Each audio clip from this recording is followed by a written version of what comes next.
Hello. I've just celebrated the first Vespers of the Feast of St. Benedict.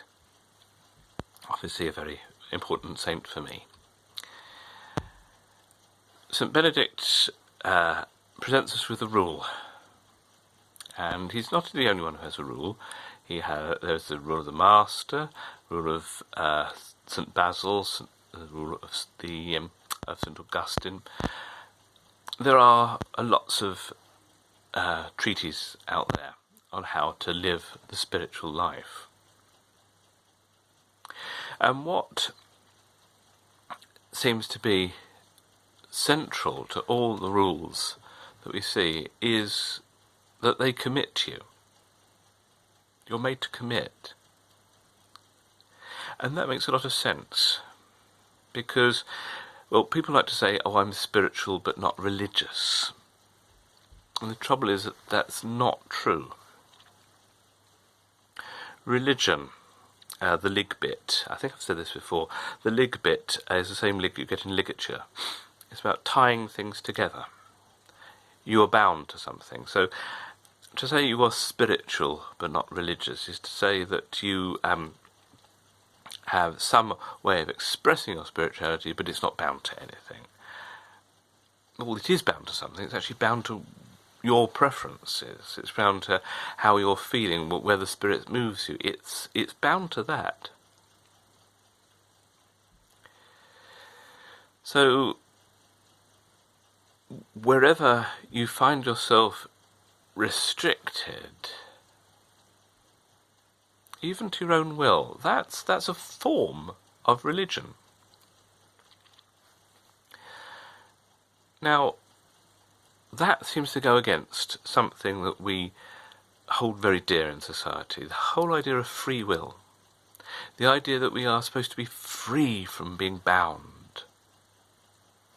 We're free from religious instruction, or from indoctrination, as people say. We're free from the rule of the church, we're free from the rule of kings and monarchs. We have a democracy. Of course, if you're in a democracy, then you bind yourself to the rule of the majority, which is not always the best. As Churchill famously remembered, that democracy is the worst form of government apart from all the others. So, where there is commitment to a spirituality, a belief about oneself, then there is a form of religion. But free will, that's really vitally important. It's something we recognise as being fundamentally human. We are free to do what we want without an external force. To an extent, that's true, but we're always bound by something. We're always bound by the laws of the land. We're bound by the laws of physics. We're also free to become excellent in whatever we want to, we choose to be. So, free will is indeed something that must be respected in all human beings. But there comes a point where desiring to be free from all authority is actually counterproductive. Why? Why is that true? Why is free will, our adherence to free will, counterproductive? It's because we make this equation that free will is part of our identity, and therefore whatever we do, we choose to do it, and that's expression of our identity. And so before long you start to equate your being with your doing. And that's that's often pretty tricky. I mean, for example, supposing if you steal an apple, then you're a thief, because a thief is someone who steals. And so, if your identity is bound up in what you do, then you are a thief, and then that's what you are. Rather than become someone who has stolen, it somehow embeds itself in you. And you can see that in society. Society around is a society that doesn't like to forgive. You're not allowed to be forgiven of past crimes. And why? Because you have chosen to do some misdemeanour against society. And therefore, if you've done some misdemeanour against society, that is what you now are. It's part of your identity. And that's why society won't let it go.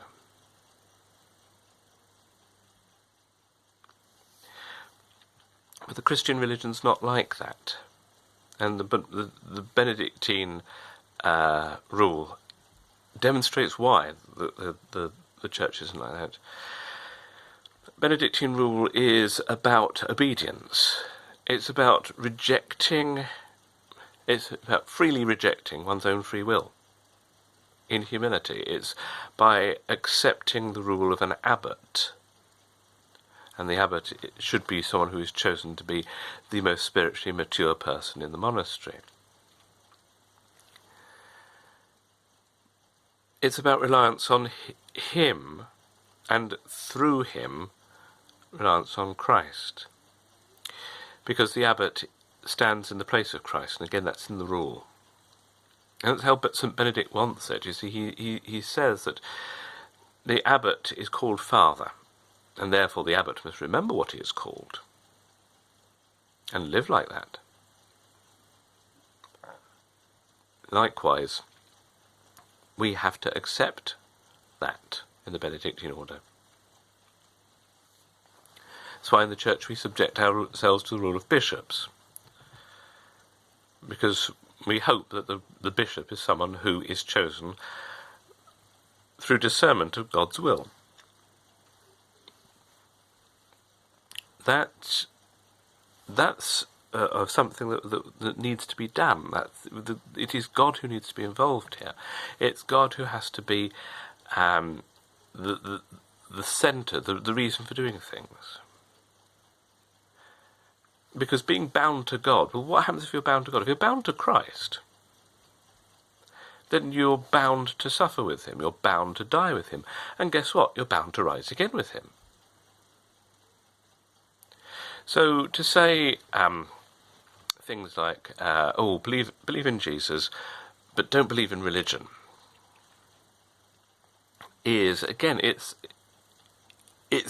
a way of making one's own will more important than the rule of Christ. So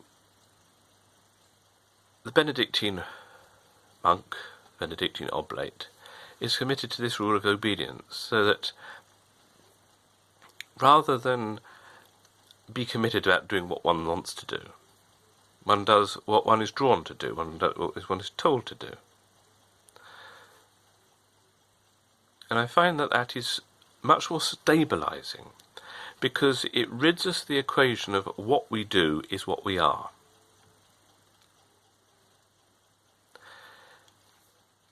We become, with God, we actually become something he wants us to be, the person he created us to be. And without God, we don't have that notion of who we are meant to be. We have, again, a whole lot of choices, often which fall to bits.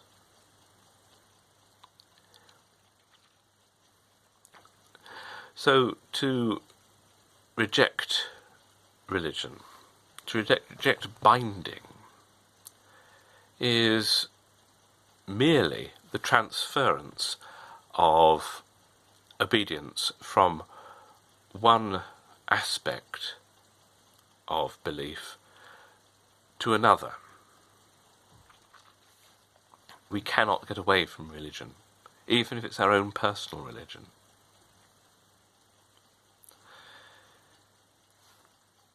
For me, that means that St. Benedict stabilises us. He stops us from wandering about like the gyrovagues he mentions in the first chapter, the wandering monks who are laws unto themselves and just don't know what on earth they're doing half the time. To bind ourselves to the church means that we bind ourselves to stability, we bind ourselves to the rule of Christ. We don't have the equation that what we do is who we are. We can become saints because that's what God wants us to be. So God bless you. God bless you if you are at a crossroads in your life, you don't know where things are going, you're wondering about the next step. God bless you that through careful prayer with other people and with study of the will of God and of your own life, you may know the way forward in His will. God bless you if you are struggling to be obedient at this time, that God may show you how you are being perfected in Him, how you are ceasing to be less than He wants you to be.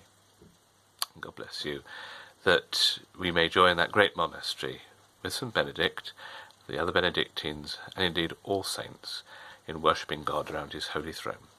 God bless you, and please pray for me.